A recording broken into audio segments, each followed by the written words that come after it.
In this video I want to talk to you about enduring powers of attorney. The law has changed significantly in the last few years surrounding enduring powers of attorney. There's a report there in the Irish Times today, and today is the 4th or 5th of June, 4th of June 2024. There is a report in the Irish Times today about a legal care backlog amid a dispute between the Law Society and the Decision Support Service. And the row centres on, we're told, enduring powers of attorney, with users saying that they have problems completing the necessary documents for future care arrangements. This row has broken out and it has threatened to undermine the structures put in place to protect vulnerable and older people, and in particular to allow for the setting up of an enduring power of attorney. The Decision Support Service began operations last year in 2023. It was given responsibility in law for the drawing up of enduring powers of attorney, advanced healthcare directives and various decision support arrangements, including for people who would formerly have been made wards of court. The purpose of this change, this setup, this legislation, was to make it easier for people. So people using the system must first register with the service and have their identity verified. They can then use one or more of the services it offers and supervises. This row centres, however, and all I want to speak about, is enduring powers of attorney. The DSS, that's the Decision Support Service, says is an area which has been the busiest since it started operations. Enduring powers of attorney, remember, allow people to set down in a legally enforceable document who should make decisions on their behalf in areas such as personal care, their living arrangements and their finances, if they are no longer able to do so in the future themselves. In other words, they lose capacity to make decisions for themselves. The DSS, that's the Decision Support Service, says by the end of last month, that's May 2024, more than 3,000 EPA applications had at least got to the point where the necessary medical and legal certification is required to confirm that they understand the process, the person that's giving the power of attorney, and are fit to make a decision. However, figures given by the Minister of State at the Department of Children, Equality, Disability, Integration and Youth has given figures, that's Anne Rabbitte, that Minister, that to date only 167 EPAs had been completed. And this is the nub of the matter. People using the system say they're having problems getting a solicitor to sign a legal practitioner's form, saying that the person looking to set up the EPA understands what it entails and what the potential consequences of doing so are, and that they are not under any duress or other pressure to do so. And this difficulty has arisen. The Law Society has issued us solicitors with a practice direction or a guidance note to its members expressing concerns that the DSS process does not allow solicitors sufficient insight to be able to sign with confidence the legal practitioner's statement, especially on the issue of whether the client is operating under duress. The Law Society has said that ultimately the Law Society believes that the implementation of the new system is limiting the ability of many people to express their preferences through the creation of an EPA, an enduring power of attorney. It says that the DSS's narrow and restrictive digital-first approach does not adequately take into account the digital proficiency of some elderly or vulnerable people, or those who are already likely to be disadvantaged. The DSS says that it does offer an alternative paper-based manual system for people uncomfortable with an online approach. In response to a series of detailed queries, the DSS has not to date been able to clarify how such a paper-based system operates and what documents are actually required. Both sides say that they recognise the importance of each other to the system and that they've engaged actively with each other.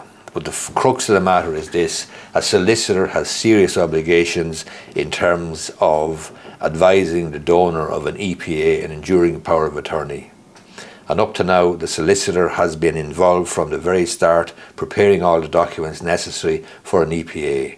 Now, however, ordinary people are using the DSS's service to use the online templates and so on to fill out documents, etc., to create their own EPA. The difficulty, however, is that they still need a solicitor to sign off on it, as it were, to sign off that the donor is not acting under duress, etc., etc.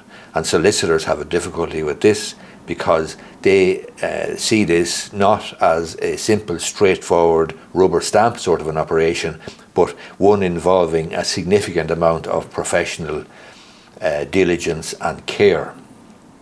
So from the point of view of the practice direction from the Law Society about enduring powers of attorney, a new practice direction was issued in February of 2024. And basically, the Law Society is saying that in order to fulfill all ethical and professional obligations in respect of the execution of enduring powers of attorney, solicitors must be vigilant in a wide range to a wide range of risk factors in the area, which includes undue influence, unconscionable conduct, conflict of interest and fraud. And practitioners, it says, this practice direction from the Law Society says that practitioners will be aware of the changes to enduring power of attorneys brought about by the commencement in 2023 of the Assisted Decision Making Capacity Act 2015. EPAs, enduring powers of attorney under the Act, require the provision of a legal statement to be provided by a legal practitioner pursuant to Section 60 of the Act. And it requires the legal practitioner, the solicitor, that after interviewing the donor and making necessary inquiries, he or she is satisfied that the donor understands the implications of creating the power, is satisfied that the donor is aware that he or she may vary or revoke the power prior to its registration and on or after its registration until the attorney notifies the director under Section 71A that the donor lacks capacity in relation to one or more of the relevant decisions which are the subject of the power of attorney, and this notification has been accepted by the director under Section 71C and has no reason to believe that the instrument is being executed by the donor as a result of fraud, coercion or undue pressure. Therefore, a practitioner, a solicitor, we've been told by the Law Society, must at a minimum, number one, interview the donor. Number two, make any necessary inquiries. Number three, be satisfied that the donor understands what they are doing in creating the EPA. Number four, be satisfied that the donor is aware that they may vary or revoke the power prior to registration. And number five, be satisfied that the practitioner has no reason to believe that the donor is not creating the EPA because of fraud, coercion or undue pressure. While there may be other modes by which a solicitor may place themselves in a position to be able to provide such a broad statement, practitioners should consider the possibilities in such respect on a case-by-case basis. But the solicitor, or the Law Society rather, is unequivocal that the clearest way to be able to do so is to be involved in the process from start to finish. And remember, this new process does not involve a solicitor being involved from start to finish, and that, quite frankly, is why the solicitor does not want to be involved or is reluctant to be involved, or why you may have encountered difficulty in getting a solicitor to be involved. There's no prohibition in the new legislation or in the DSS processes on the practitioner assisting clients in navigating the DSS portal for the creation of EPAs from the outset. It goes on then to say that solicitors should be wary of providing the legal statement where the client arrives to the solicitor's firm seeking just the legal statement with the remainder of the process conducted elsewhere. It may be more difficult to be satisfied that the practitioner has no reason to believe that there has been no fraud, coercion or undue pressure in circumstances where the solicitor has had no knowledge of what occurred when the process was commenced online elsewhere. That is the nub of the issue. We are being asked then as solicitors later on, late in the day, to sign off on the process, sign off this certificate when we are reluctant to do so because we have a significant professional obligation to ask the various questions that I've outlined there already. There has been various decisions in the courts, for example in the High Court, in various cases, but it is reasonable to expect, the court has found, that the court will require a high professional standard and duty of care on the part of the solicitor. In particular, this SCR case, insofar as it considers the requirements incumbent upon a solicitor, would suggest that where a practitioner is unable to undertake a thorough engagement with a person wishing to create an EPA, they are unlikely to be able to provide the requisite legal statement. So that's the High Court telling us that. And then there are famous comments of Mr. Justice Barron in Doran versus Delaney, a 1996 case.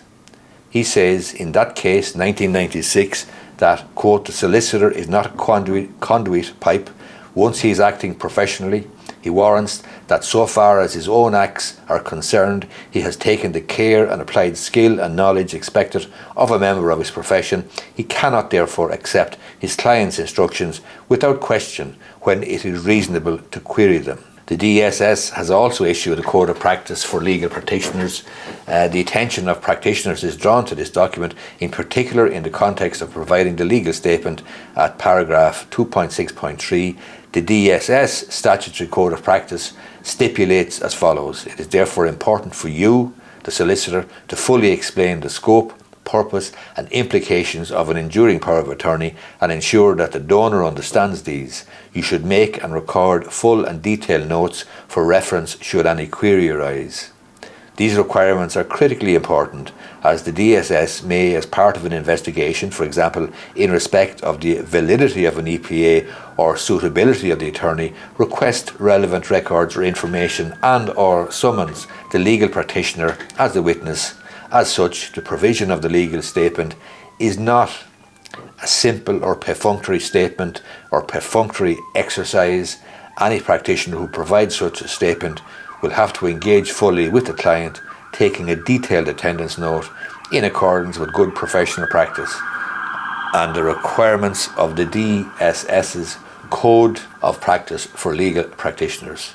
So the level of engagement required for solicitors to be in a position to provide the necessary statement as to capacity for the purposes of completion of an EPA creates a solicitor-client relationship.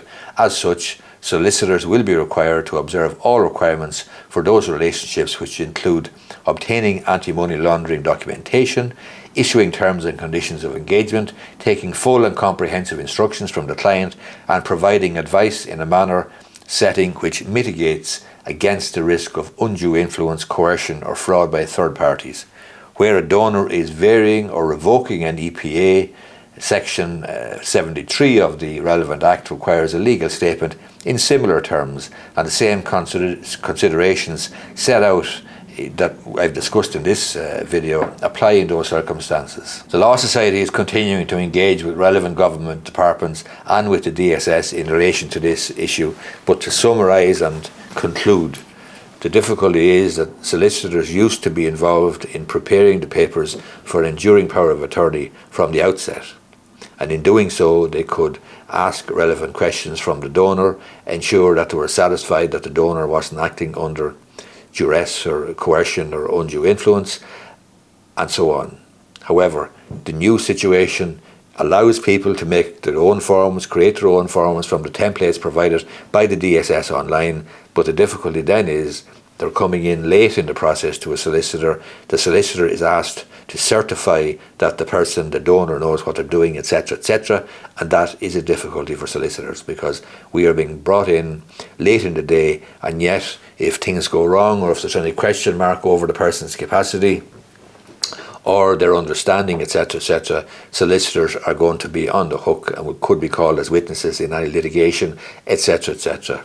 So that is the difficulty, and that is why the landscape has changed for anyone looking to create an enduring power of attorney. Hope you find this video useful.